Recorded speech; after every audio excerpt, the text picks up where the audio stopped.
미국이란 전쟁 때문에 눌려 있었잖아요. 고유가, 고물가, 고금리. 매크로를 완벽하게 압도하는 마이크로의 실적 장세가 보여질 거다. 그 돈이 오고 최종 종착지가 어딜 것 같아요? 반도체예요. 최근에 보면 쪽으로 외국인들이 많이 들어오고 있어요. 희한하지 않습니까? 다만 걸리는 건 그런 거죠. 지금 이 시장은 역사상 아무런 사례가 없어요. 큰 돈 벌려면 시장과 같은 곳을 봐야 돼요. 여기서 대여해서 이탈하는 순간 끝이라고 말씀을 드렸고, 반도체 다음에 뭐라고 얘기를 해주는 거예요? 우리가 돈 벌 기회가 겁나 남았다라는 거죠. 고정 댓글을 참고하세요. 아니 벌써 3개월이나 됐어요. 그렇네. 네.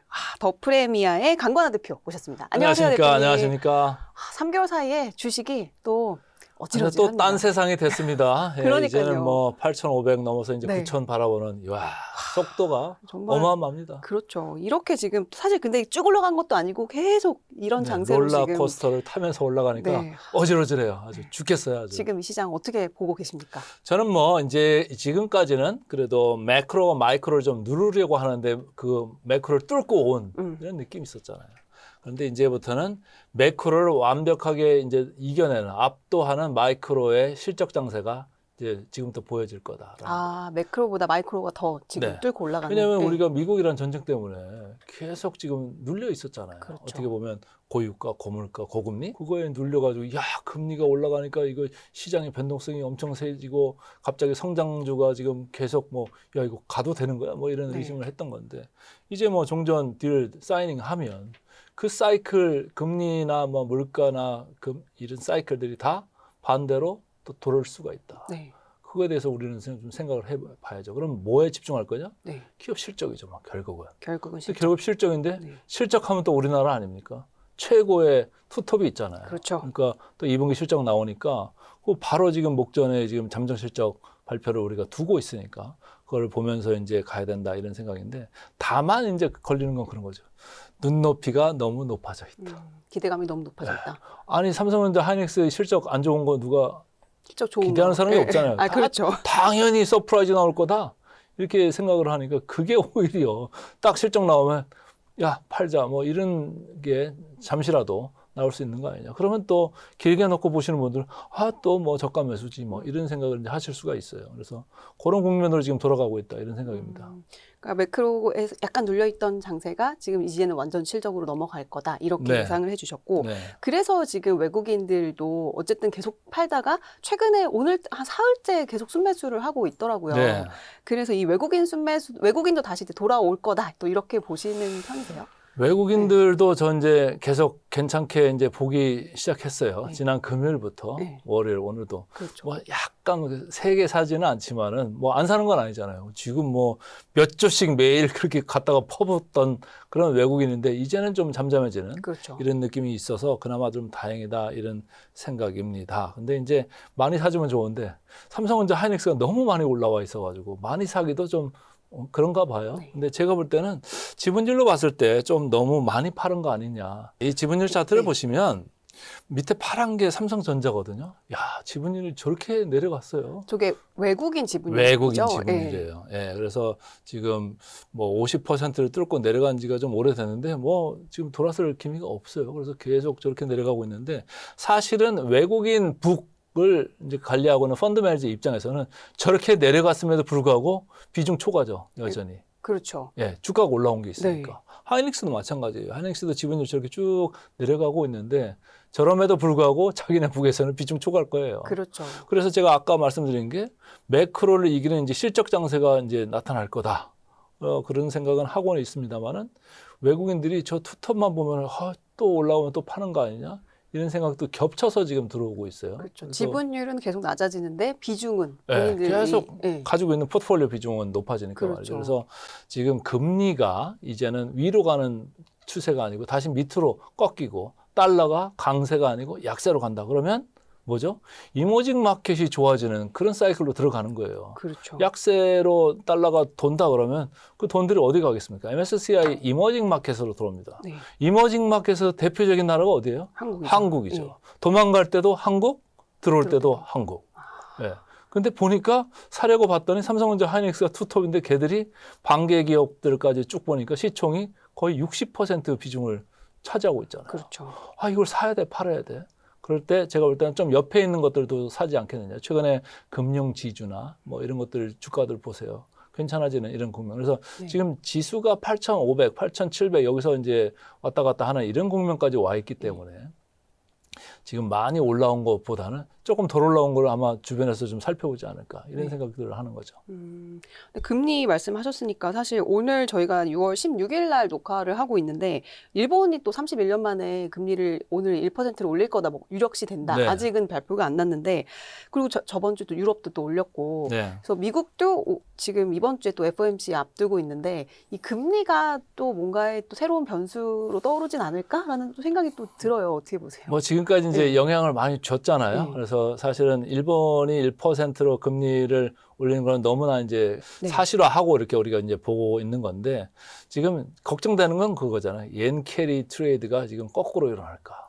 그런 거잖아요. 자금 환수가 곧 시작되는 거 아니야? 그렇죠. 이런 이제 걱정들이 있는 건데 아직까지도 뭐 미국하고 일본하고 금리 차가 여전하지 않습니까? 이제 0.25 올린다고 해도 조금 이제 차이가 있는 이런 상황이기 때문에 엔캐리 자금들 해외로 나갔던 일본에서 빌렸던 자금들이 그렇게 급속하게 돌아오는 그런 거는 좀 쉽지 않을 거다 이런 생각을 해보고 싶고요. 네. 그래서 우리가 지금 걱정하는 거는 오히려 그 금리 상승, 인상 이런 걸 걱정을 했었는데 다행히 이제 FOMC 미팅이 바로 있지 않습니까? 그렇죠. 그럼 거기서 이제 중심을 좀 잡아주지 않겠느냐 이런 건데 케빈 월시가 이제 얘기를 이제 원고를 많이 썼지 않겠어요? 그런데 갑자기 트럼프가 선물을 줬잖아요. 그렇죠. 미국이랑 종전. 네. 그러니까 데이터를 보면서 막 원고를 썼을 텐데 그러면 데이터만 봤다고 그러면 되게 화키시하게 매파적으로 가 있을 수밖에 없는 그 원고였을 거예요. 그렇죠. 근데 트럼프한테 선물을 딱 받으니까 그럼에도 불구하고 이런 이제 문장을 써가지고 그럼에도 불구하고 잠시 좀 지켜봐야 된다. 네. 이런 이제 얘기가 좀 들어갈 가능성이 크고 지금 고유가에 의한 이런 고물가 현상은 트랜시터리하다. 일시적으로 지나가는 경과성의 일이기 때문에 조금 지켜볼 필요가 있겠다라고 하면서 좀 중간 정도의 톤으로 오지 않겠느냐 이런 생각이고 사실은 뭐 첫 번째니까 긴장할 게 많을 거예요. 그러니까 말을 많이 하는 게 좋을까요? 적게 하는 게 좋을까요? 적게 하는 게 좋겠죠. 적게 하는 게 좋죠. 예. 늘, 그래서 말을 아낄 가능성이 크다. 그래서 뭐 이번에 좀 다 그 케빈 월시의 전 면모를 다 볼 수 있으면 좋겠는데 일단은 좀 말을 아끼면서 할 말만 하는 그러나 너무 호키시하지 않은 중립 정도의 톤으로 가지 않겠느냐 이런 생각입니다. 그 6월 초에 이제 급락이 나왔던 게 뭐 브로드컴 전망도 있었지만 고용 지표가 좀 잘 나와서 네. 있었잖아요. 근데 그 고용 지표도 그냥 일시적인 뭐 월드컵 특수다 뭐 이런 얘기들도 그런 있고 거 하니까. 이제 서비스에 네. 미리 준비해야 되니까 네. 미리 고용을 해가지고 트레이닝 시키고 그러지 월드컵 경기 행사 치르잖아요. 예. 그런 걸로 이제 치부할 가능성도 조금 있는 것 같고 네. PPI 뭐 상당히 높게 나왔습니다만은 PPI라는 게 사실은 한 2, 3개월 후에 CPI로 바로 들어오는 거잖아요. 예. 그럼에도 불구하고 그렇게 아까 말씀드린 뭐 이게 지나가는 물가 압력이다 이런 생각을 좀 하지 않겠냐. 그거를 백킹하는 건 있잖아요. 그렇죠. 코어 CPI. 예. 이런 거 저런 거 일시적인 거 다 빼고 나면 상당히 낮지 않습니까? 맞아요. 예. 2% 초중반대 있잖아요. 그러니까 그거를 이제 이야기하지 않겠느냐. 그래서 어떤 분들은 이번 FOMC를 기점으로 더 오를 거다. 시장이 더 안심해서 더 오를 거다. 이런. 저도 그렇게 네. 지금 보고 싶어요. 아까 말씀드린 네. 금리 때문에 어차피 이게 금리가 올라간다고 하면 네. 할인율이 커지는 거잖아요. 그럼 시장을 누르는, 네. 밸류에이션을 누르는 이런 요소가 됐는데 그걸 갖다가 약간 완화된다? 그럼 다시 시장이 갈 수가 있죠. 그러면 우리가 예전에 왜 골디락스라는 용어를 그렇죠. 많이 썼잖아요. 네. 예, 그런 느낌의 이제 단어들이 다시 들어올 수가 있겠다. 그렇군요. 설레지 않으십니까? 아니, 약간 좀, 예. 아니, 저번에 많이 못 사가지고. 그런데 우리나라가 돈을 제일 많이 벌어요. 그쵸. 그리고 베타는 제일 큰 나라예요. 네. 그러면 대표님 보시기에 여전히 그래도 이제 지금 뭐 반도체 쏠림 뭐 얘기 많이 나오고 있지만 그래도 삼전 닉스가 이제 어쩔 수 없이 어쩔 수 없죠. 네, 네. 된다고 보시는 그래서 거죠? 네. 지금 뭐 이익 추정치 상향되는 걸 한번 볼까요? 네. 계속 이렇게 올라가고 있어요. 26년에 오른쪽 박스 보시면은 작년 대비 723% 이게 네. 컨센서스 평균치입니다. 그리고 SK 하이닉스는 작년 대비 450%. 엄청나잖아요. 네. 양사가. 그런데 이제 내년부터는 증가율은 좀 떨어지죠. 삼성은 31%, 하이닉스는 41%. 확실히 좀 떨어지네요. 네. 네. 근데 문제는 28년 추정치예요. 아, 옆으로 맞아요. 누워버리잖아요. 네. 옆으로 누워요. 가치주로 가는 거야? 뭐야? 이런 생각이 날 정도로 그냥 옆으로 누워버리잖아요. 네. 그래서 사실은 외국계 IB들은 28년 추정치를 저거보다 훨씬 높이 높게 봐요? 네. 증가율을 네. 높이 보는데 우리나라 컨센서스 평균치는 아직까지도 그냥 저 정도로 좀 봐주고 있다. 그래서 이제 중요한 거는 제가 여기 밑에 써 있습니다만은 이번에 반도체 가격을 어느 정도로 인상하는 느낌으로 톤을 우리 잠정실적 거기서 이제 그 뒤에 네. 리포트들에서 이제 쓸 거냐라는 거예요. 우리가 1분기, 2분기 때 반도체 가격들이 쭉쭉 올라가니까 주가가 그냥 거기 따라가지고 왕창 오른 거잖아요. 1분기에 뭐 한 90%? 그렇죠. 2분기 한 40% 내외? 그럼 3분기, 4분기는 얼마나 올릴까요? 제가 볼 때는 한 뭐 20, 30% 올리면 진짜 좋을 것 같고 그런데 만약에 이게 10%, 20%대로 내려간다? 그러면 조금 시장이 싫어할 거예요. 가격 인상률 자체가. 인상률 네, 자체가. 야, 그럼 더 이제 못 올리는 거야? 그럼 주가는 네. 이렇게 무를 가능성이 크잖아요. 그리고 4분기 가서 혹시라도 한 자릿수로 내려가는 느낌이 난다? 네. 그럼 이거 주가는 이제 뭐 실적은 27년, 8년도 잘 나오겠지만 뭐 주가는 조금 선행하는 그런 게 있고 가격 올라가는 게 다 반영된 거 아니야? 이런 생각으로 또 주변주로 도망갈 수도 있는 네. 그런 이제 모멘텀을 쫓는 투자자들은 그렇게 볼 가능성이 커요. 네. 예. 그래서 그런 걸 좀 생각을 하셔야 되는데 증가율로만 본 거예요. 네. 분기 증가율. 증가율. 예. 네. 증가율만 보시면 2분기 최고예요. 진짜? 3분기, 네. 4분기로 쭉쭉 떨어지죠. 4분기 넘어가서는 내년에는 옆으로 눕잖아요. 예. 와. 근데 3분기, 4분기가 저게 낮은 숫자는 아니잖아요. 그렇죠. 엄청 증가율이니까. 증가율이니까. 네. 근데 모멘텀으로 보면 꺾인다 이거예요. 그래서 저기 제목이 이제 실적 피크가 아니고 성장률, 피크가 예. 된다. 성장률 네. 피크는 올 수 있는 거죠. 그래서 그런 걸 봐야 되는데 우리가 2분기 지금 컨센서스로 나오는 평균치들이 이제 하이닉스는 63조고 네. 삼성전자는 87조예요. 네. 맥스로 보는 데는 100조까지도 이렇게 보고 있는 건데 뭐 나오시는 분들 뭐라고 그러세요? 다 막 90조, 95조 막 부르잖아요. 그죠? 그렇죠. 일단 지르고. 그게 뭐냐면 네. 눈높이가 높아져 있는 거예요. 예. 그래서 지난번에도 우리가 그거 보면 브로드컴 같은 경우 보면 실적 잘 나왔잖아요. 잘 나왔죠. 근데 가이던스 그냥 유지해 버리니까 네. 주가 박살 나잖아요. 예, 이번에 이제 24일 날 마이크론 이제 실적 발표가 나는데 거기도 실적 서프라이즈는 기본일 거예요. 근데 지난번에도 실적 잘 나왔는데 주가 어땠어요? 쭉 밀렸잖아요. 그렇죠. 지난 분기에도 마이크론이. 이번에도 가이던스나 뭐 이런 거가 조금 뭐 그 별로 안 좋게 나오면 또 그럴 가능성도 있는 거예요. 그러니까 다 무슨 문제냐면 눈높이가 올라와 있다. 주가도 올라와 있다. 어제 마이크론 주가 올라간 거 보셨어요? 네. 우리 삼성전자 하이닉스는 오늘 그 정도는 아니지만 그렇죠. 어마어마하게 지금 올라가고 있고 뭐 증권사들이 목표 주가 올리는 것도 보면 어마어마하게 올리고 있잖아요. 예. 그래서 눈높이가 엄청 높아지면은 사람들이 다 까다로워진다.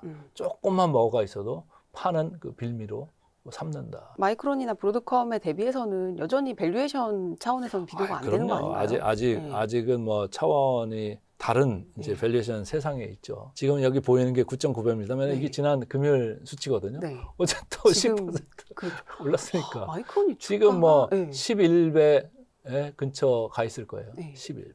그런데 여기 보시면 뭐 엔비디아나 브로드컴, TSMC 이런 거 보세요. 구글 다 20배에서 29배 뭐 이 정도 언저리에 있잖아요. 마이크론은 상당히 지금도 절반 정도밖에 쳐주지를 않는 거예요. 그렇죠. 예. 그래서 미국에서도 할인을 좀 반 정도로 받고 있다라고 이제 보시면 되고 우리 시장 보실까요? 삼성전자는 지금 6.4, 6.1인데 이게 뭐 한 이틀 전 자료니까 네. 지금 조금 더 이제 올라와 있는 건데 그렇다고 해도 우리 시장이 지금 8.1배 정도 되거든요. 어제 종가 기준으로. 코스피 시장. 코스피 네. 시장. 그래서 그거 기준으로는 뭐 한 20, 30% 디스카운트 정도 네. 돼 있는 거고 브로드컴은 반 디스카운트 돼 있는 거고 그래서 조금 이제 차이는 있는 건데 마이크론 대비해서도 우리 삼성전자 하이닉스가 일단은 상대적으로 낫지요. 예, 그리고 하이닉스가 최근에 좀 강한데 하이닉스는 이제는 밸류에이션으로 볼 때는 삼성전자가 거의 어깨를 나란히 해요. 그렇죠. 시총도 넘어설 거다. 뭐 이런 옛날에는 얘기도 삼성전자하고 차이가 많았어요. 있고. 네. 예. 그때는 시총 차이도 많았고 그렇죠. 지금 시총이 거의 90%까지 올라와 있잖아요. 그죠? 근데 이제 하이닉스는 저 6.1만 이렇게 보는 대로 볼 게 아니라 사실은 ADR 발행할 거잖아요. 그렇죠. 그거에서 오는 희석, 네. 그걸 또 감안하면 조금보다 조금 높은. 그러니까 결국은 삼성전자랑 거의 같은 걸로 보여야 돼요. 그러니까 괄목상대예요. 지금 완전히. 속으로 아마 그러고 있을 거예요. 내가 왕이 될 상인가? 그런데 그렇죠. 미안하게도 HBM4에 있어서는 삼성전자가 좀 앞서가는 느낌으로 나오고 있잖아요. 네. HBM4E까지도 지금 앞서가는 기사를 갖다가 이제 막 쏟아냈고 한데 하이닉스 쪽에서는 뭐 HBM4에 대해서는 뭐 별 저기가 없어요. 그리고 삼성전자는 뭐 2월부터 이제 HBM4 양산에 들어갔다 이런 얘기가 이제 꽤 나왔었는데 여기는 뭐 잠잠하고 그래서 어떻게 되는 거지? 근데 주가는 더 세게 달려요. 그렇죠. 그래서 반도체 볼 때는 사실은 퓨어 플레이를 보고 싶어 하잖아요. 네. 이 베타라는 게 있어요. 그래서 종목 베타가 하이닉스가 훨씬 크죠. 네. 1.77. 삼성전자는 이것저것 많이 들어와 있잖아요. 그렇죠. 뭐 반도체만 파운드도 있는 게 있고. 별게 네. 다 있어요. 가전도 있고 통신도 있고 디스플레이도 있고 많습니다. 네. 그러니까 시장에 거의 가까운 그런 이제 베타인데 하이닉스는 그렇지 않아요. 엄청 민감해요. 그러니까 올라갈 때도 하이닉스, 내려갈 때도 하이닉스. 예, 상당히 크죠. 그래서 하이닉스가 저렇게 민감한데 하이닉스를 또 말고 제가 스퀘어를 많이 이야기했었거든요. 네. 훨씬 스케일. 세게 올라가죠. 그렇죠. 중간 지주사. 네. 예. 왜? 할인이 많이 돼 있잖아요. 구조적으로. 지금도 많이. 예. 그리고 또 삼성전자 말고 삼성물산 있잖아요. 그렇죠. 삼성물산 또 어제 올라가는 거 보셨어요? 엄청나게 세게 올라가지 않습니까? 그러니까 그런 것들도 파생적으로 같이 좀 보면서 요리를 잘 하시면 좋을 것 같다 이런 생각인 거죠. 대표님 개인적으로는 삼전 닉스 중에는 어떤 거에 조금 더 저는 아무래도 가능성을 이제 두십니까? 연륜도 있고 네. 하니까 방어도 좀 해야 되고 네. 중위험 정도 보시는 분들은 네. 삼성전자 괜찮죠. 네. 왜 삼성전자를 제가 그나마 이제 좋게 보냐 하면은 하이닉스보다 일단 돈이 많잖아요. 그렇죠. 고간에서 인신 난다 이런 얘기를 하잖아요. 지금 지난 한 3년 동안 삼성전자는 말로 하고 실행한 게 있어요. 뭐냐? 주주 환원. FCF라고 하죠. 프리 캐시플로우. 네. 잉여 현금 흐름의 50%를 주주한테 환원하겠다. 배당을 주든지 뭐 자사주 매입 소각을 하든지. 그걸 다 지금 해오고 있고 앞으로도 그렇게 할 가능성이 크다라고 보면 돈 아까 이익 벌어들이는 거 보셨어요? 금년에 무려 700%가 넘게 영업이익이 늘어나고 있고 그렇게 많이 늘어나니까 종업원들이 뭐라고 그래요? 나 돈 좀 줘. 그렇죠. 보너스 줘. 지금 동탄의 아파트 값이 난리가 났어요. 전국 상승률 1위예요. 동탄 아파트 값이. 그래서 이제 네. 그렇게 되니까 주주들은 어떻게 할까요? 야, 쟤들만 줘? 주주 환원을 우리도 기다려야죠. 줘야지. 네. 아, 당연히 드려야죠. 이런 얘기 하는 거고. 최근에 국민들한테 또 덜 준다고 삼성전자가 하고 있잖아요. 네. 그러니까 뭐예요? 남들은 지금 그 반도체 가격이 비싸가지고 저가 핸드폰 업체들은 중국에서 지금 다 문 닫고 있어요. 생산을 줄이고 있고. 네. 근데 삼성전자 야, 그 돈으로 핸드폰이나 개통하지 뭐. 네. 예. 그래서 또 핸드폰도 내부에서는 이익이 많이 떨어졌지만은 그래도 좀 먹고 사는 그런 국면으로 이제 도와주는 거예요. 네. 즉 국민한테 도와준다고 했다가 다시 삼성 핸드폰 사면은 다시 삼성전자 거잖아요. 그렇죠. 어차피. 그래서 그런 것도 있고 또 그 직원들한테 보너스를 뭘로 줍니까? 주식으로 준다고 그러잖아요. 자사주로. 그리고 앞으로도 자사주를 계속 살 거고. 그런 면에서 하이닉스보다 좀 나은 거 아니겠느냐. 네, 훨씬 낫다. 그리고 그러고도 또 돈이 남아요. 그 정도로 지금 돈을 많이 벌잖아요. 그럼 그 돈을 뭐 하겠습니까? 제가 볼 때는 M&A. 향후 성장을 위한 M&A를 충분히 할 필요가 있다. 그렇죠. 제가 아까 모두에 ROE가 뭐 앞으로 2년, 3년 지나가면 한 30%대로 삼성전자 떨어질 수도 있다. 이런 얘기를 하는데 그 떨어지는 이유가 뭐냐면 돈은 많은데 네. 매출이 그 자산만큼 안 일어나는 그 순으로 가요. 왜? 네. 현금이 너무 많이 생기니까. 현금을 활용을 해야 돼요. 두 가지죠. 주주 활용하든지 아니면 뭔가 좋은 걸 M&A 사가지고 성장성을 붙이든지. 예, 그런 면에서는 돈 많은 삼성전자가 훨씬 유리하고 위험적으로 봤을 때도 베타가 저 정도로 하니까 그냥 견딜만 하다. 내려갈 때도. 네, 그런 생각인 거죠. 근데 개인들은 또 이제 레버리지 ETF 또 순매수 보면은 오마이 갓입니다. 하이닉스를 엄청 선호하시는 것 같아요. 우리나라 그 국민성. 도파민의 예. 국민성.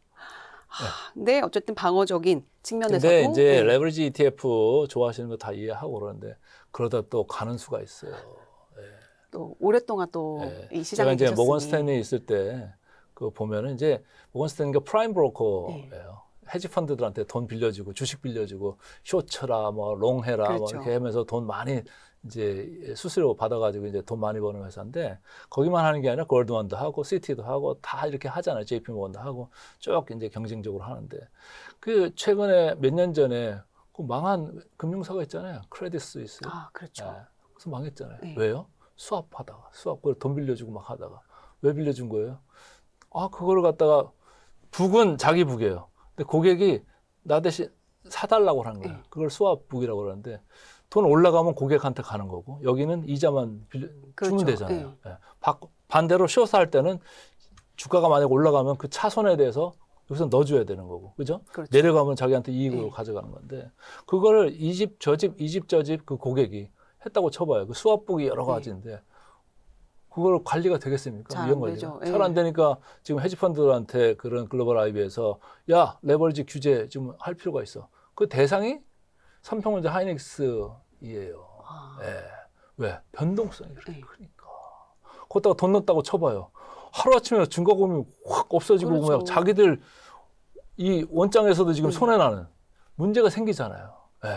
그리고 망하는 것도 봤잖아요. 그러니까 리스크 관리 안 하겠습니까? 그러니까 야 이자 율을 야 3배로 올려.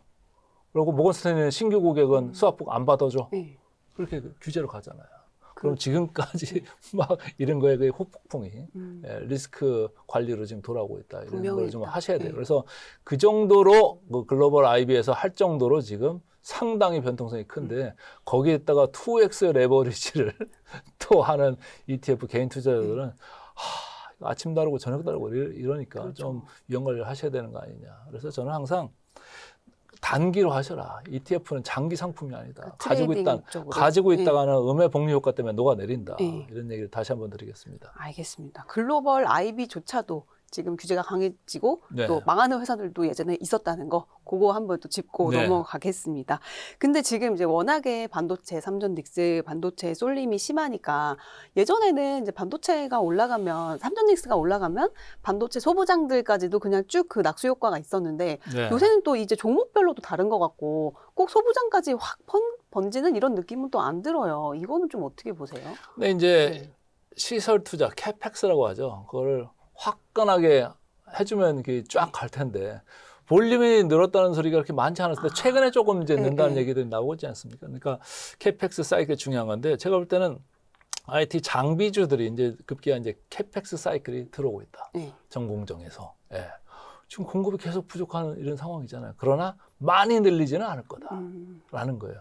수요 그의 가격이 크게 흔들리지 않는 범위 내에서 하지 않겠느냐 네. 이런 생각을 하는 거예요. 근데 시장에서는 이야 캐펙스 한데 그러니까 이제 막 달려가는 가잖아요. 어쨌든 소부장들이 최근에 주가가 많이 내려온 거에 네. 따른 반등 뭐 그런 것도 있는 거고 캐펙스 사이클이 이제 급기야 들어온다라는 거에 대한 기대감. 또 이제 있는 게 맞다 이렇게 보고 있어요. 그래서 근데 소부장이 전체적으로 뭐 다 이렇게 수혜를 받을 것 같지는 않고 네. 장비가 일단 장비 깔고 네. 뭐 양산 뭐 하기 전에 여러 가지 테스트하는 시간들이 있잖아요. 네. 그런 기간이 지나고 나서 이제 본격으로 양산에 들어가야지 이제 뭐 부품도 소재도 이제 수혜를 받을 수 있는 그 시즌이 다가오는 건데 네. 그러니까 장비가 먼저 수혜가 먼저 올 거고. 그 다음에 이제 소재 부품이 뒤에 따라올 거다라는 거예요. 그리고 장비도 아까 말씀드린 뭐 전공정에서 뭐 최근에 주가가 많이 막 올라가는 주성 엔지니어링 뭐 이런 거 보면 막 주가가 막 난리예요. 맞아요. 선행 PR 보니까 막 너무 비싸요. 근데 PEG라고 해서 향후에 그로스를 어닝스 그로스를 이제 나눈 거거든요. PER을. 그걸로 보니까 높지도 않아요, 사실. 그러니까 와 이렇게 성장성 있는 걸 시장이 다 알아보고 이렇게 지금 주가를 강하게 밀어 올리고 있구나 이런 생각도 이제 한편으로 하고 전공정에 있는 것들도 이제 캐파 늘어나는 것들은 캐파를 그냥 늘리겠습니까? 그게 뭐 1, 20원 하는 것도 아닌데. 그렇죠. 그럼 삼성전자나 SK 하이닉스하고 물밑 교감이 있지 않을까요?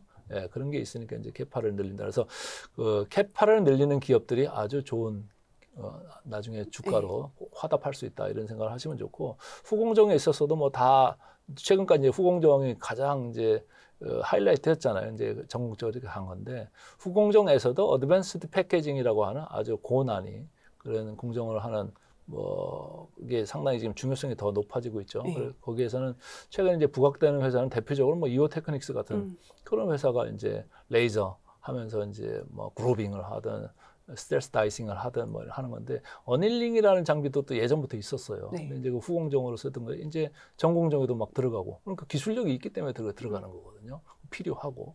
예, 그래서 그런 기업들도 좀 지켜봐야 되는데 다들 이제 좀 비싼 게 좀 흠이죠. 그렇죠. 그 PER만 보면 사실 그냥 닉스 전자 사지 이런 생각이. 제 얘기가요. 그러니까 그런 거는 이제 파생돼서 이제 할 수 있는 건데 지금 IT의 이 메가 사이클이 지금 꺾일 기세가 없어요. 그래서 이게 보면 확산되는. 네. 최근에는 뭐 MLCC 기판 여기까지 기판. 갔다가 이제는 이제 IT 장비까지 지금 그쵸. 들어오는 거잖아요. 그래서 그걸 잘 보셔야 되는데 전체적으로 확산되고 있다. 이게 이제 끝나려면 아직은 조금 시간이 필요한 건데 끝나려면 아까도 제가 말씀드린 반도체의 가격 인상이 언제 이제 스톱할 거냐. 네. 그걸 보면서 이제 사이클을 가늠하면 어떤가. 소부장도 마찬가지죠. 그래서 그렇죠. 그런 생각입니다. 그러니까 반도체 가격 그 P의 변화를 일단 네. 지켜봐야 되겠네요. 네.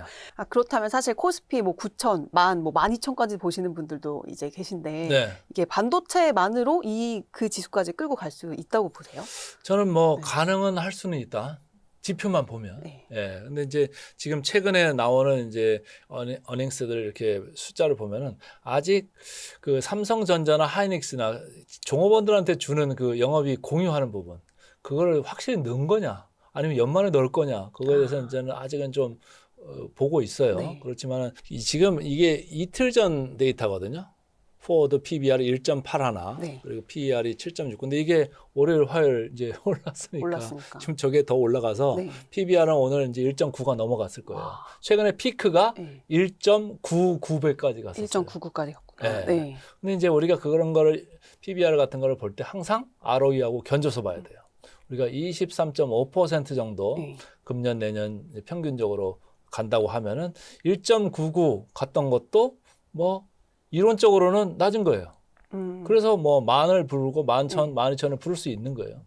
근데 이제 제가 볼 때는 이론과 실제는 좀 다르다라는 거예요. 그래서 그거를 좀 오늘 말씀을 드리고 싶은데 자, 조금 어려운 이제 차트입니다만 천천히 말씀을 드려볼게요. 네. 시장의 할인율을 결정하는 게 금리도 있지만 네. 베타라는 것도 있어요. 베타가 민감도잖아요. 네. 근데 외국인들 입장에서 보면 외국인들은 우리나라 몇 프로 들고 있어요? 40%. 근데 외국인들은 포트폴리오가 우리나라만 보나요? 아니죠. 이머징 마켓에 수많은 나라를 보는 나라 중에 하나죠. 네. 근데 보면은 너무 이 민감도가 커. 레버리지 ETF까지 들어가가지고 막 들쭉날쭉 막 이래요. 그리고 미국에서 상장돼서 거래되고 있는 EWY라고 하는 우리 ETF. 이제 네. ATF를 보면 거기는 베타가 2가 넘습니다. 더 크더라고요. 훨씬 네. 크죠. 예, 그걸 보면서 이제 외국인들은 야, 이 나라는 베타가 높네. 그래서 저는 이제 베타를 어느 정도 지금 보고 있냐면은 이제 1.2에서 1.3 정도 네. 이 정도는 기본적으로 봐줘야 되는 거 아니냐라는 생각을 하고 있어요. 근데 사실은 저거보다 더 높아요. 네. 그렇죠. 현실은. 네. 그래서 근데 저렇게 이제 저는 1.2에서 1.3 정도는 봐줘야 된다 이런 얘기인데 지금 보면은 밑에 6월 13일자로 1.8 그리고 오늘자로 한 1.9 정도 되는데 네. 그게 어디에 가 있습니까? 이 노란색 가운데 이 1.9, 1.77 이 가운데 어디에 가 있어요. 그렇죠. 그렇기 때문에 무슨 얘기냐면 이론적으로는 PBR이 2배 넘게 갈 수도 있는 건데 실제에서는 외국인들은 20에서 25% 정도를 항상 할인해서 보고 있다. 그거는 금리 올라간 것도 있지만 네. 베타가 그 정도로 커져 높기 있기 때문이다. 네. 그래서 할인율이 커져 있는 영향으로 네. 실제적으로는 조금 더 높이 보고 있다. 우리가 내국인이 우리 시장 봤을 때하고 외국인이 우리 시장 봤을 때하고 그게 큰 차이가 아니겠느냐 이런 생각을 하는 거예요. 그래서 그거를 이제 제가 한번 AI한테 물어봤어요. 네. 제가 계산해도 되는데 귀찮아가지고 물어봤어. S&P 500 대비해가지고 25년 4월 이전과 이후로 봤을 때 이런 거예요. 0.85였던 베타가 지금 1.4, 1.8까지 저렇게 왕창 커졌어요. 엄청 거의 민감도가 커져 있는 거예요. 네. 그리고 나스닥 대비해서도 그전에 한 0.7 하나였는데 이제는 1.1에서 1.6 엄청 커져요. 나스닥 대비해서도 항상 우리 보면 나스닥보다 더 올라가고 나스닥보다 더 내려가고 이런 경우가 많지 않습니까? 그렇죠. 그러니까 저런 거를 우리가 생각하면서 야 이거 고지고대로 이게 11,000, 12,000 이렇게 볼 게 아니라 조금씩 현실을 감안해서 할인을 해야 본다. 그렇다고 저는 안 간다는 이야기는 아니에요. 우리가 아까 얘기할 때 지금 ROE가 금년 내년 23.5%가 평균입니다. 후년에 옆으로 눕는다고 해도 마지노하게 한계적으로 좀 내려오잖아요. 그래도 ROE는 20%가 지금 나오고 있어요. 추정치 기준으로. 20% 정도 되면 충분히 시간만 있으면 11,000, 12,000 충분히 갈 수 있어요. 언제 갈 거냐는 거죠. 6개월 후에 갈 거냐, 12개월 후에 갈 거냐. 저는 뭐 12개월 안으로는 저는 충분히 갈 수 있다 이런 생각입니다. 그러니까 정리해 보면 외국인이 이제 한국 시장의 베타가 점점 높아지고 있어서 그 정도 어느 정도 할인해서 이 시장을 보고 있다. 이렇게 이해를 하면 되는 네. 걸까요? 예. 그래서 12,000 갈 수 있지만 이제 우리가 생각하는 그리고 우리가 보고 있는 그 지표들보다는 조금 더 이제 시간이 걸릴 수 있다. 네. 이렇게. 그리고 아까 네. 지나가면서 얘기했습니다만은 삼성전자 그리고 SK 하이닉스의 영업이익 중에서 10%에서 10.5%를 종업원한테 줘야 되잖아요. 그렇죠. 그 부분이 언제? 아마 ROE 계산에서 빠져 있을 거다라는. 네. 그 부분도 또 언제 이게 반영이 되는지 또 아마 연말에 이제 연말에? 충당금으로 네네. 반영이 되겠죠. 오케이. 또 살펴보도록 하겠습니다. 이번에 뭐 삼전 닉스 외에 또 다른 또 업종으로 약간 넘어가서 지난주 이제 젠슨항 이제 엔비디아 CEO 와가지고 또 한바탕 난리가 나고 네. 가지 않았습니까? 네. 네, 그때 이제 젠슨항 묻은 기업이라고 하죠. 뭐 여러 뭐 기업들, 뭐 네이버니, 뭐 LG그룹주니 쫙 올랐다가 다시 이제 조정을 받았다가 지금 또 다시 또 회복하는 그런 모습을 보이고 있는데 네. 이 피지컬 AI 쪽에서는 이제 그러니까 반도체 외에 좀 넥스트 주도주라고 찾기엔 아직 너무 이른감이 있지만 좀 어떻게 보고 계세요? 이미 뭐 넥스트 주도주 이제 반열에 네. 현대차 그룹이 많이 들어와 있는 거잖아요. 근데 이제 덩달아서 올라갔던 기업들이 있었던 거죠. 네. 젠슨항 그러면서 야 여기도 만나고 저기도 만나 LG전자 만나 네이버 만나 뭐 쭉 만난다고 해서 다들 뭐 이제 홍대 앞에 가요. 그렇죠. 가지고 이제 쌈소. 네. 쌈소 먹고 네. 또 2차로 맥주 먹고 이렇게 했던 건데 네. 좀 파티를 너무 빨리 연 거 아니겠느냐 이런 생각입니다. 저는 그때부터 무슨 생각을 그전 뭐 작년 왔을 때부터 무슨 생각을 했냐면 젠슨항이 한국을 이렇게 자주 안 오던 사람이 뭘 이렇게 자주 와? 장사하러 오는 거다. 그렇죠. 네, 장사하러 오는 분은 너무 열렬히 우리가 쌍수를 들어서 전 국민이 길이 막힐 정도로 이렇게 지금 환영하고 있는 건데 자기 물건 팔러 물건 오는 팔러 사람. 오는. 네. 네, 그래서 주가가 너무 앞서서 간 게 너무 내려간 거 아니겠느냐. 그때 올 때 제가 이제 이제 경제방송 TV 대형 TV사에 가가지고 이제 얘기한 게 지금 컨센서스 기준으로 목표 주가는 현재 주가 대비 40% 밑에 있습니다. 근데 주가는 저렇게 올라가 있습니다. 목표 주가가 목표 주가가 현재 주가 대비 40% 밑에 있었어요. 보통 목표 주가는 다 위에 있잖아요. 있는데. 네. 그래가지고 주가가 밀린 거예요. 네. 예. LG전자가 이제 엔비디아하고 손잡고 뭐 AI 칩이나 뭐 이런 거 네. 공급받아가지고 이제 앞으로 성장성이 엄청나게 커질 거다. 그래서 그런 거에 대한 기대감이 많이 들어왔던 건데 좀 시간이 걸리지 않겠습니까? 너무 좀 그렇죠. 앞서갔던 주가. 예. 그리고 밸류에이션도 너무 뻗어 있었던 그런 감이 있었기 때문에 좀 내려왔다 이런 생각을 해요. 그래서 제가 볼 때는 실적 나오는 거를 좀 보면서 따라가야지 너무 내러티브에만 네. 쫓아다니지 말자. 최근에 보면 ETF가 또 막 밀고 다니는 것들도 많아요. 맞아요. 예. 근데 하루는 밀었다가 하루는 뺐다가 뭐 이리 갔다 저리 갔다 뭐 정신 없잖아요. 그렇기 때문에 너무 그런 걸 보지 말고 사람을 고를 때 그 눈과 마음을 읽으면서 보듯이 주식은 뭡니까? 실적이죠. 네. 실적과 위험도, 베타 같은 거 보면서 그 주식을 잘 판단하셔야 됩니다. 예. 그러면 포트폴리오 이제 관리 측면에서 어쨌든 지금 주도주를 50% 이상 다 들고 이제 반도체를 들고 계신 분들이 이거 조금 수익 실현을 해가지고 뭔가 지금 싸 보이지만 미래에 좀 오를 것들에 투자를 뭘 해야 되나 이렇게 고민하시는 분들 많으시단 말이에요. 네, 아까 지나가면서 이제 제가 금융 지주 네. 같은 것도 이제 얘기하고 싶은데 최근에 보면은 금융 지주 쪽으로 외국인들이 많이 들어오고 있어요.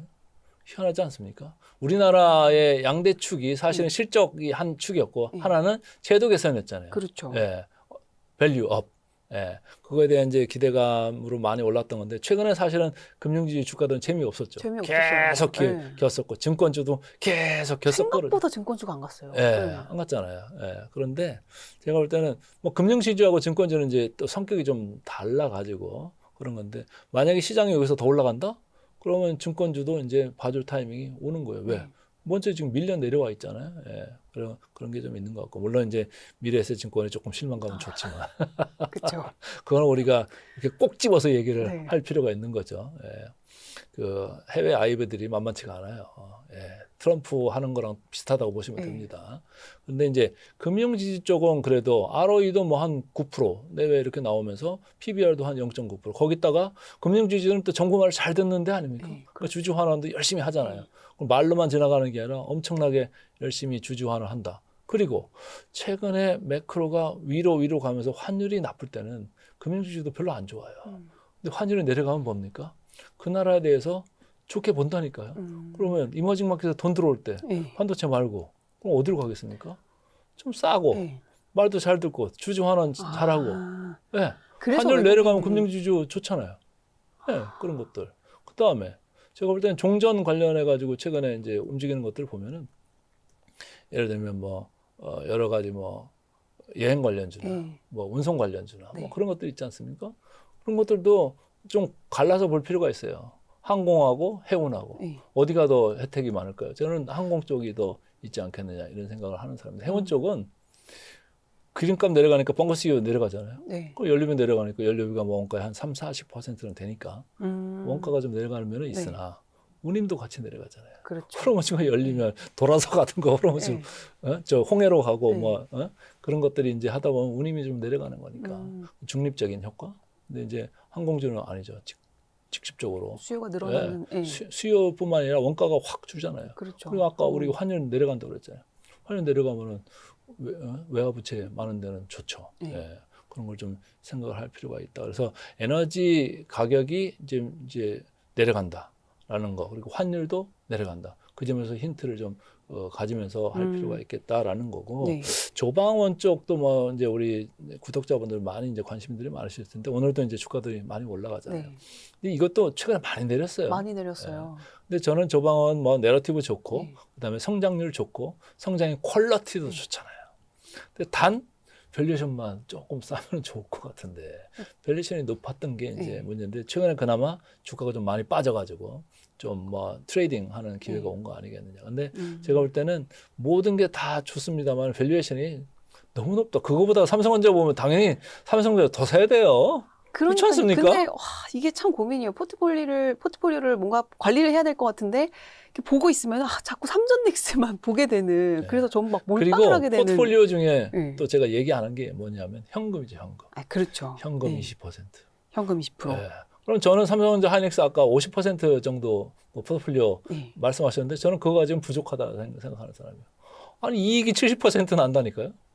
그리고 반개 회사들까지 네. 시총 비중하면 훨씬 더 나지 않겠습니까? 그렇죠. 그러면은 제가 볼 때는 60%까지는 그 반도체 관련 그쪽 반개까지죠. 뭐 반개까지 포함해가지고 거기에는 이제 SK 스퀘어도 들어가고 삼성물산도 들어가고 뭐 삼성전자 전기도. 우선주도 들어가고 그런 것들 다 집어넣어서 그 정도 넣어줘야 되지 않겠나요? 네. 그리고 아까 현대차그룹 제가 말씀드렸고 그다음에 뭐 금융지주 했고 캐시 20%면 더 살 게 없는데.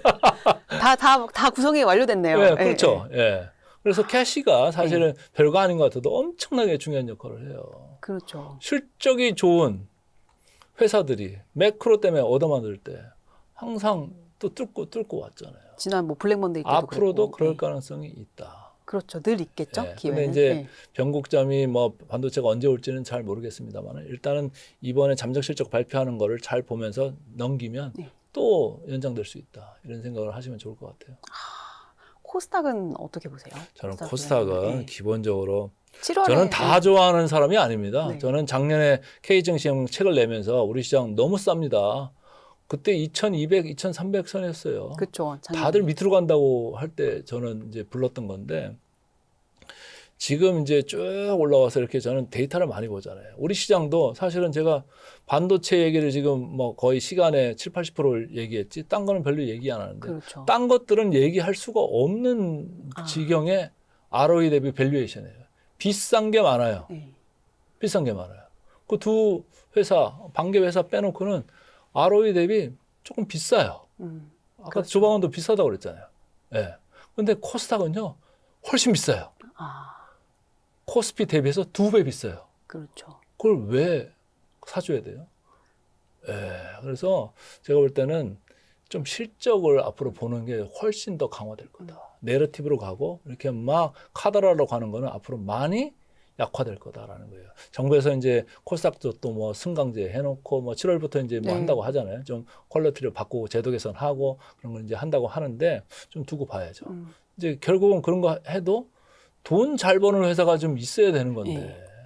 돈 잘 버는 회사가 뭐 띄문뜨문 있고 이제 IT 소부장들은 돈 잘 벌기 시작하잖아요. 그러니까 바이오가 시총 비중이 코스닥이 상당히 큽니다. 그렇죠. 그리고 IT 소부장은 그거보다는 이제 작은데 제가 볼 때는 뒤집어 엎을 거라고 봐요. IT 소부장의 코스닥 비중이 훨씬 커질 거다. 그러니까 굳이 뭐 코스닥을 봐야 되겠다 그러면 IT 소부장 쪽으로 집중해서 보시고 나머지 조금 이렇게 덜 보셔도 되겠다. 그러니까 많이 떨어졌어도 아직도 네. 비싸다는 네. 말씀이신 거죠? 너무너무 비싸다.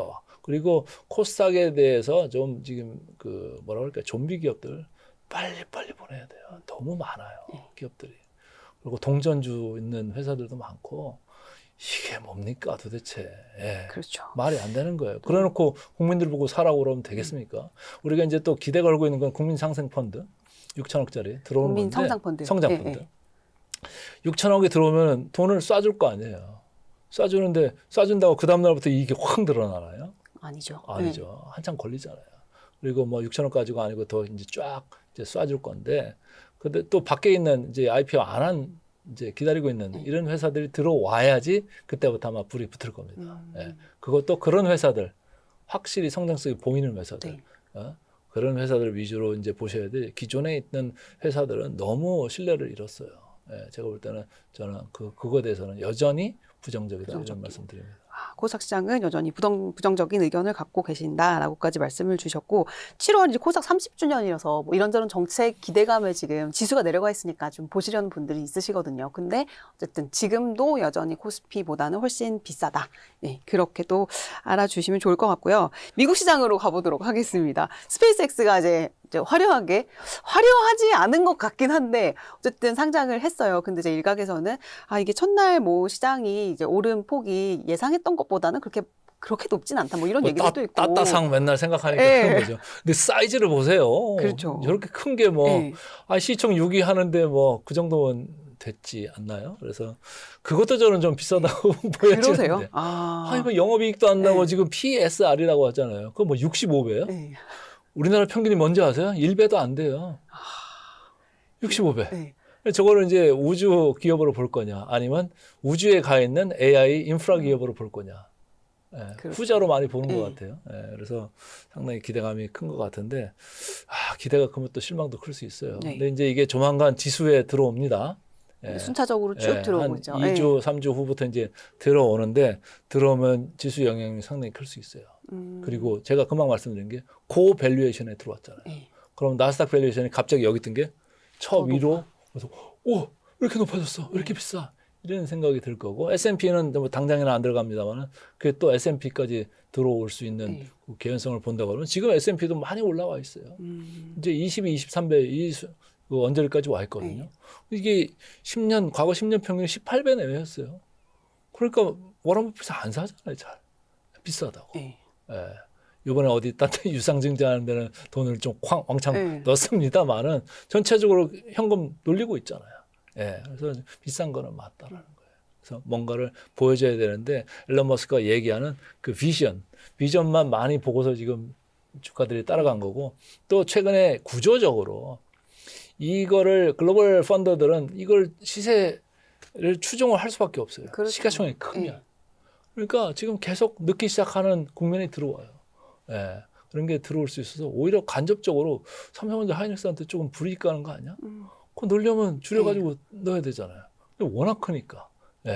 그런 것도 좀 넓게는 좀 해볼 필요가 있다 이런 생각입니다. 그럼 스페이스X 사실 뭐 워낙에 뭐 뉴스에도 많이 나오고 해서 관심을 갖는 분들, 투자를 하고 싶어 하시는 분들, 우리나라 ETF도 그 전에 엄청나게 많이 출시가 됐잖아요. 근데 뭐 공모주를 이제 배정을 못 받아가지고 속이 쓰린 이제 곳들도 많은데 이 스페이스X 투자를 지금 그러니까 언제 투자를 해야 되나 이렇게 좀 고민하시는 분들한테는 어떤 조언을 해주실 수 있을까요? 네, 공모해서 올라온 거 초반부터 쫙 뽑고 올라가면 참 좋겠습니다만 이미 공모 과정에서 밸류에이션들이 주가들이 엄청 높이 형성돼 있잖아요. 한번 이제 팔 사람 팔고, 그런데 숨 좀 고르고 그 다음부터 사도 될 수 있는 거거든요. 그러니까 너무 이렇게 불안하게 생각하지 마라. 지금부터 막 하려고 생각하는 것보다는 이게 달나라에 가 있는 밸류에이션 사지 말고 우리나라에 지금 땅바닥에 있는 밸류에이션 사라는 거예요. 그렇죠. 아까 말씀 주신 그 포트폴리오 쭉 지금 살 게 얼마나 많습니까? 맨날 일론 머스크 머릿속에서 가슴속에서 무슨 생각하는지 알아요? 잘 모르잖아요. 네.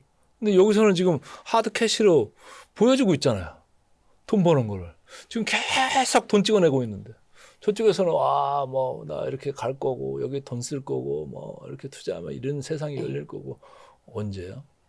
예, 좀 너무 조급하게 맘먹지 마라. 이런 생각입니다. 그렇군요.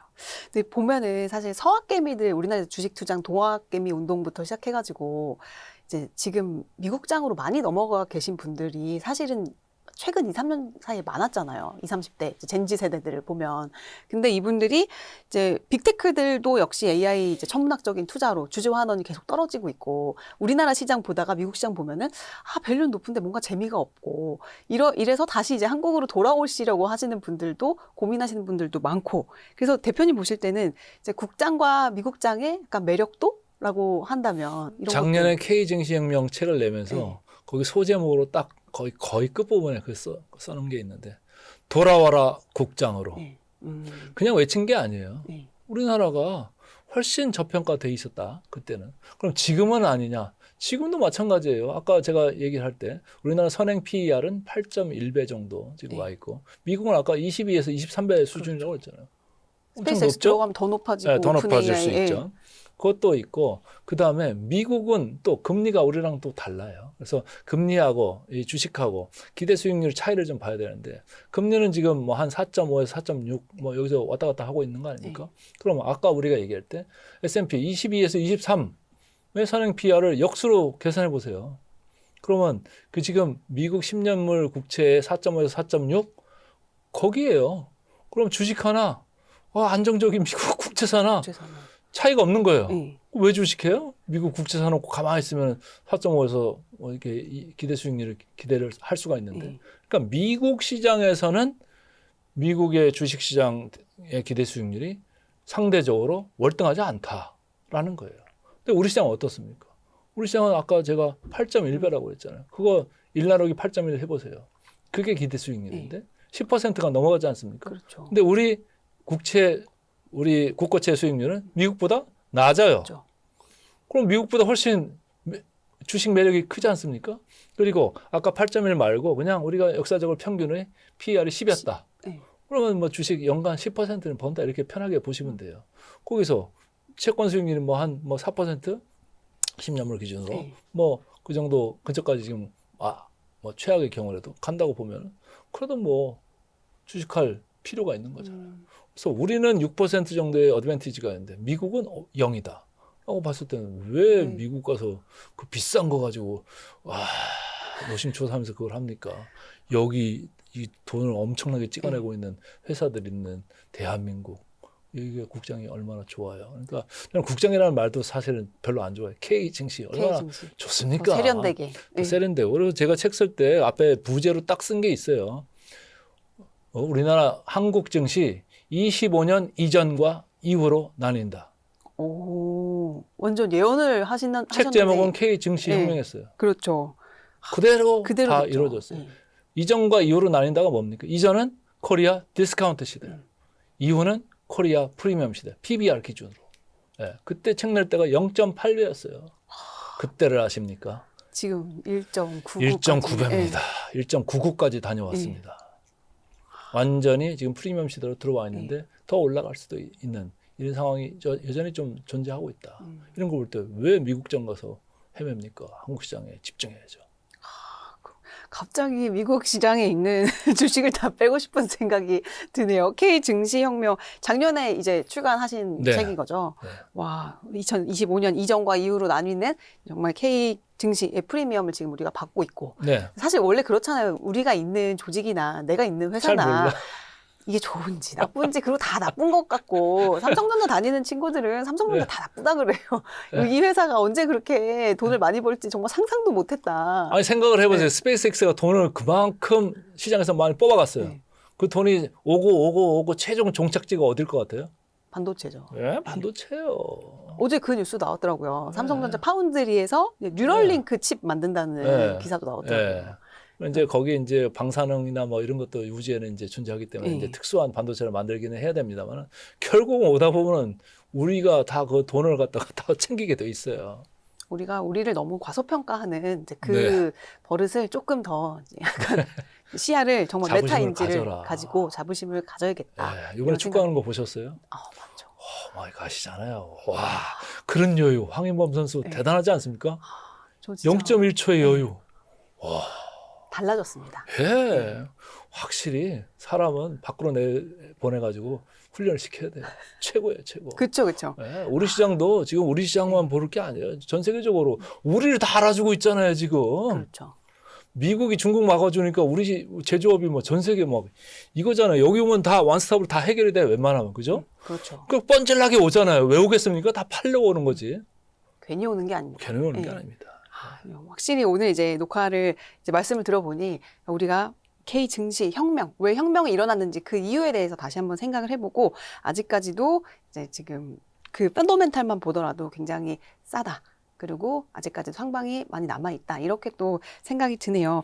장시간 말씀을 나눴는데 이제 하반기에 우리가 또 이제 하반기 전략을 또 세워야 되지 않습니까? 뭐 네. 전략이라고 할 것까지야 없지만 그래도 좀 유의 깊게 유의해서 봐야 되는 또 포인트들 있으면 하나씩 네. 정리를 해주면 좋을 것 근데 같아요. 이제 제가 시작할 때부터 매크로, 마이크로 이런 얘기를 했었는데 이제 앞으로는 매크로 리스크는 조금 이제 좀 가시는 네. 이런 국면으로 갈 가능성이 크다라는 거가 이제 가장 꼽고 싶고 그런데 이제 또 반대쪽에서는 그러면 이익이 늘어나는 이 모멘텀이 확확 늘어날 거냐 그건 또 줄어드는 느낌으로 가는 거예요. 네. 그래서 그러나 절대적으로는 많이 좋아지는 그래서 기본적으로 리레이팅 국면은 계속 이어질 수 있을 거다. 그 대신 기대감은 좀 낮추자.